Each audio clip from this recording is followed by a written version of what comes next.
वेतन 1 लाख प्रति माह, निर्वाचन क्षेत्र का भत्ता 45,000 रुपये प्रति माह, कार्यालय भत्ता 45,000 रुपये प्रति माह, यात्रा भत्ता 20,000 रुपये प्रति माह, मेडिकल भत्ता 50,000 रुपये प्रति माह।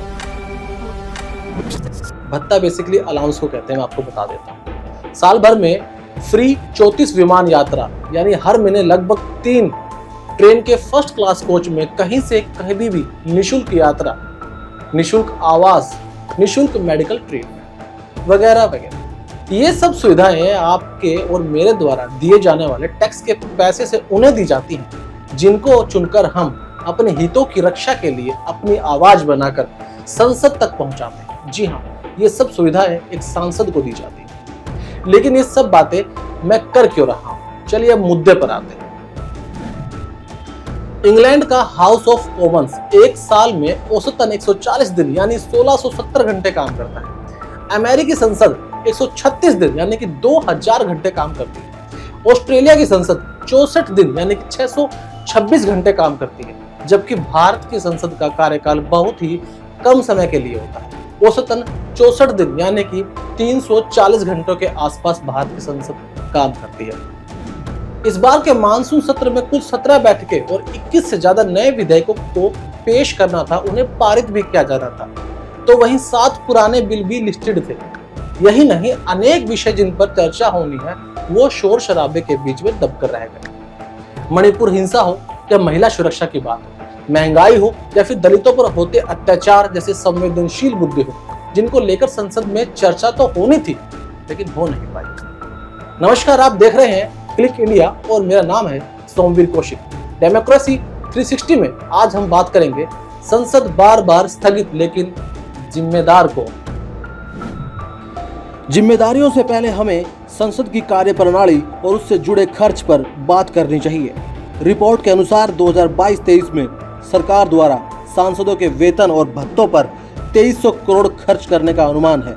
इसमें सांसदों के दिए जाने वाले आवास, चिकित्सा और यात्रा भत्ते को जोड़ा ही नहीं गया है। कुल मिलाकर संसद को चालू रखने के लिए प्रतिवर्ष लगभग 10,000 करोड़ रुपए की आसपास खर्च होते हैं। पिछले 10 वर्षों में संसद को चालू रखने के लिए कुल लागत लगभग 70,000 करोड़ रुपए आई है। वहीं एक रिपोर्ट के अनुसार भारत में प्रत्येक करदाता संसद को चालू रखने के लिए प्रतिवर्ष 7 रुपए का भुगतान करता है। यह राशि छोटी लग सकती है, लेकिन समय के साथ यह राशि बढ़ती जा रही है। आइए अब जानते हैं वो कारण जिसके चलते बार बार स्थगित होती है भारत की संसद। कारण नंबर 1, सत्तारूढ़ और विपक्षी दल। सत्तारूढ़ और विपक्षी दल अक्सर संसद को स्थगित करने के लिए एक दूसरे पर आरोप लगाते रहते हैं। सत्तारूढ़ दल का आरोप होता है कि विपक्षी दल सदन की कार्रवाई को बाधित करता है, जबकि विपक्षी दल का आरोप होता है कि सत्तारूढ़ दल सदन की कार्रवाई को रोकने के लिए स्थगन का इस्तेमाल करता है, यानी कि वो इसको एक टूल के रूप में इस्तेमाल करते हैं। कारण नंबर 2, सदस्यों की असंवेदनशीलता और अनुशासन का पालन नहीं करना सदन के नियमित कार्य को रोक सकता है। यही वो कारण है जिसके चलते संजय सिंह को भी संसद के मानसून सत्र से बर्खास्त कर दिया गया।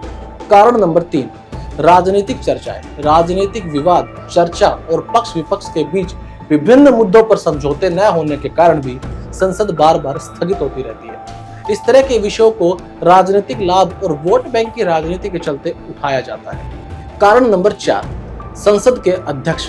संसद के अध्यक्ष का भी संसद को स्थगित करने में महत्वपूर्ण भूमिका होती है।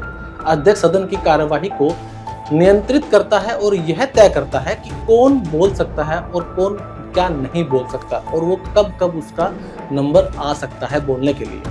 अध्यक्ष सदन की कार्रवाई को बाधित करने वाले सदस्यों को सदन से बाहर निकाल सकता है, और अगर उनको लगता है कि सदन की कार्रवाई सही तरीके से नहीं चल रही है और सदन की मर्यादाओं का उल्लंघन हो रहा है, तो अध्यक्ष सदन की कार्रवाई को स्थगित भी कर सकते हैं।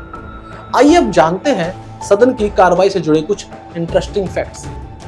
भारत के संसद को पिछले 10 सालों में 12 बार स्थगित किया गया है। सबसे लंबा स्थगन 36 दिनों का रहा है। पिछले 10 सालों में सबसे ज्यादा बिल 2021-22 सत्र में पास हुए हैं। इस सत्र में कुल 38 बिल पास हुए हैं। इनमें से 25 बिल लोकसभा में और 13 बिल राज्यसभा में पास हुए। संसद को सबसे अधिक बार विपक्ष के विरोध के कारण स्थगित करना पड़ा है। जुलाई 2023 तक पिछले 10 वर्षों में कुल 104 सांसद निलंबित हुए हैं। इनमें से 63 को लोकसभा से और 41 को राज्यसभा से निलंबित किया गया है। 10 साल के अंदर संसद सबसे ज्यादा 16वीं लोकसभा के समय चली थी।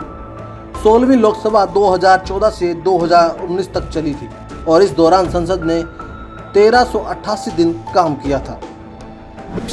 आशा करते हैं आपको हमारे द्वारा दी गई ये जानकारी पसंद आई होगी। कैसी लगी आपको यह वीडियो कमेंट बॉक्स में जरूर बताइएगा। और नेताओं की तरह आधा अधूरा काम नहीं करना है। वीडियो पसंद आई हो तो लाइक कीजिए, शेयर कीजिए और सब्सक्राइब भी कीजिएगा। अब मिलते हैं आपसे अगली वीडियो में, तब तक के लिए बने रहिए हमारे साथ, यानी क्लिक इंडिया के साथ। धन्यवाद।